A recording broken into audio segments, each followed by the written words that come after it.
Halo, apa kabar semuanya para pemirsa pencari ilmu pengetahuan yang sangat cerdas dan berbahagia. Selamat datang dan selamat mencari ilmu pengetahuan di YouTube channel Kunci Sejarah.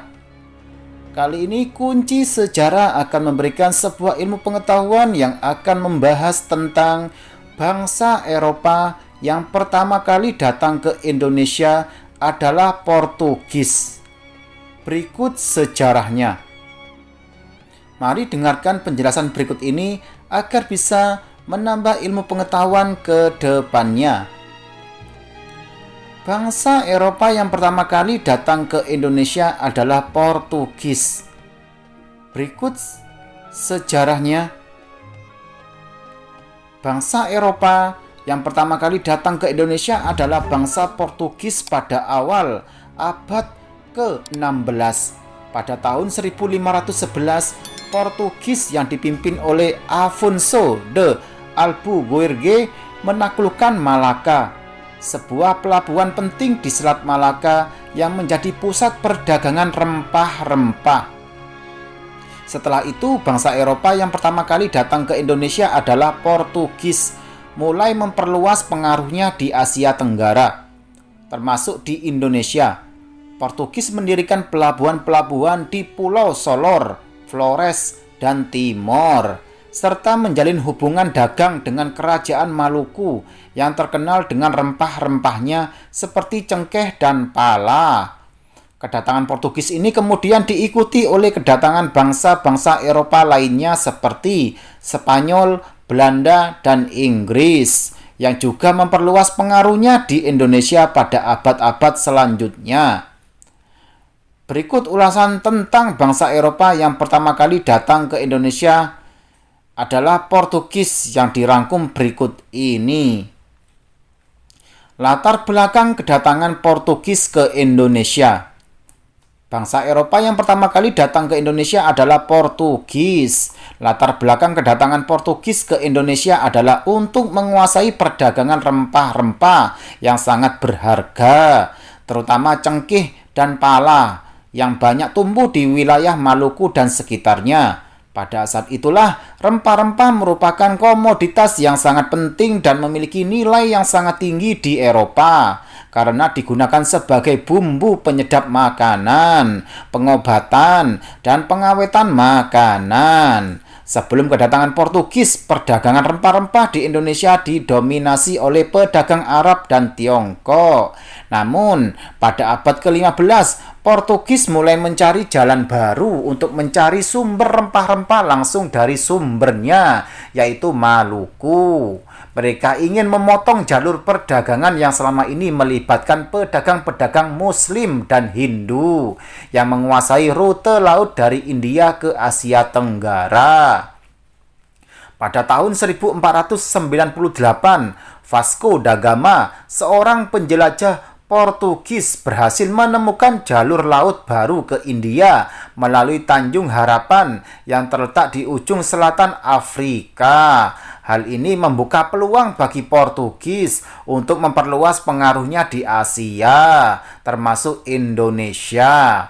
Dalam upaya menguasai perdagangan rempah-rempah, Portugis melakukan ekspansi ke berbagai wilayah di Indonesia seperti Maluku, Sulawesi, dan Nusa Tenggara. Mereka mendirikan pos-pos perdagangan, benteng-benteng, dan membangun hubungan dagang dengan para pemimpin lokal. Namun, kebijakan eksploitatif mereka dalam menguasai perdagangan rempah-rempah di Indonesia memicu perlawanan dari masyarakat dan para penguasa lokal dan memicu konflik yang berkepanjangan. Masa kolonialisme Portugis di Indonesia. Bangsa Eropa yang pertama kali datang ke Indonesia adalah Portugis. Sejarah kolonialisme Portugis di Indonesia dimulai pada awal abad ke-16 ketika Portugis menaklukkan Malaka dan perluas pengaruhnya di Asia Tenggara. Pada masa itu, perdagangan rempah-rempah menjadi sangat penting bagi Portugis dan mereka melakukan ekspansi ke berbagai wilayah di Indonesia seperti Maluku, Sulawesi, dan Nusa Tenggara. Portugis mendirikan benteng-benteng dan pos-pos perdagangan di Maluku, serta menjalin hubungan dagang dengan para pemimpin lokal. Namun kebijakan eksploitatif mereka dalam menguasai perdagangan rempah-rempah memicu perlawanan dari masyarakat dan para penguasa lokal dan memicu konflik yang berkepanjangan. Pada abad ke-17, Portugis mulai kehilangan pengaruhnya di Indonesia, terutama setelah kedatangan Belanda yang lebih kuat dan agresif.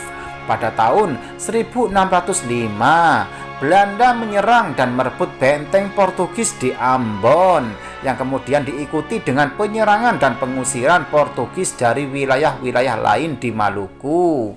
Meskipun demikian, Portugis tetap memiliki pengaruh kecil di Indonesia, terutama di wilayah timur seperti Flores dan Timor.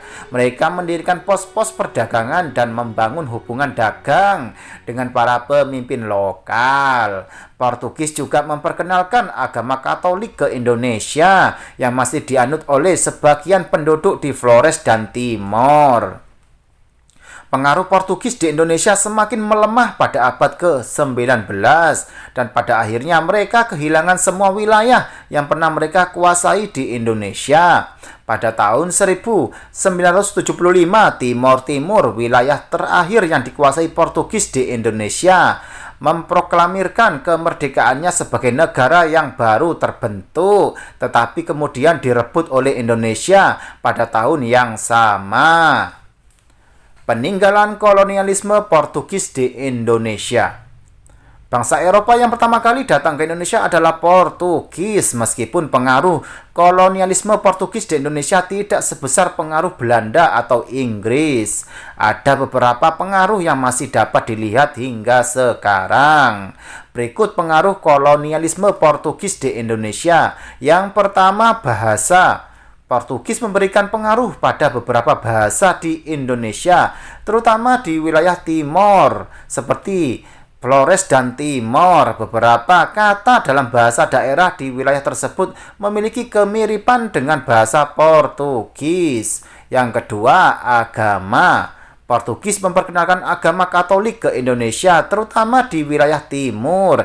Hingga saat ini, agama Katolik masih dianut oleh sebagian penduduk di Flores dan Timor. Yang ketiga, budaya. Portugis juga memberikan pengaruh pada budaya di Indonesia, terutama di wilayah timur. Misalnya dalam upacara adat di Flores, terdapat pengaruh dari tradisi Portugal, seperti pemakaian topi pada saat upacara. Yang keempat, seni. Seni rupa di Indonesia juga terpengaruh oleh Portugis, terutama dalam seni ukir kayu dan seni tenun. Terdapat seni ukir kayu dengan corak Portugal yang masih dipraktikkan hingga saat ini di Flores. Sementara di Timor, seni tenun khas Timor juga memiliki kemiripan dengan seni tenun Portugal.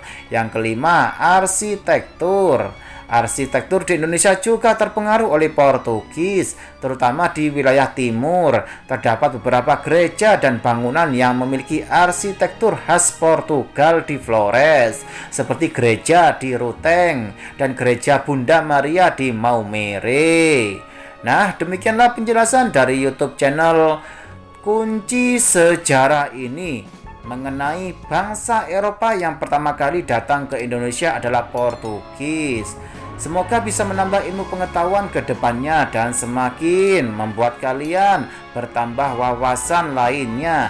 Jangan lupa selalu dukung YouTube channel Kunci Sejarah ini dengan cara tekan tombol like dan subscribe agar kalian tidak tertinggal mengenai informasi ilmu pengetahuan selanjutnya.